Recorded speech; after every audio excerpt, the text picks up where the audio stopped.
ஆயிரக்கணக்கான ஆண்டுகளுக்கு முன்பு மத்திய தடைக்கடலோரம் ஒரு தீர்க்கதரிசியின் பெயர் அதிகாரத்துடன் ஒலித்தது.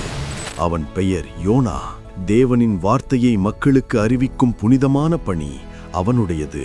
ஒரு நாள் வானத்தையும் பூமியையும் படைத்த தேவனின் வார்த்தை ஒரு கட்டளையாக அவனுக்கு உண்டானது. யோனா, நீ எழுந்து மகாநகரமாகிய நினிவேக்கு போய் அதன் தீமை எனக்கு முன்பாக எட்டியது என்று சொல், அதன் கொடுமைக்கு எதிராக பிரசங்கம் பண்ணு என்றார். நினிவே உலகையே அச்சுறுத்திய நகரம். அவர்கள் அழிந்தே போகட்டும் என்று நினைத்த யோனாவுக்கு அந்த நகரத்திற்கு எதிராக எச்சரிக்கை விடுக்க விரும்பவில்லை. தேவனின் சமூகத்திற்கு விலகி ஓட நினைத்தான்.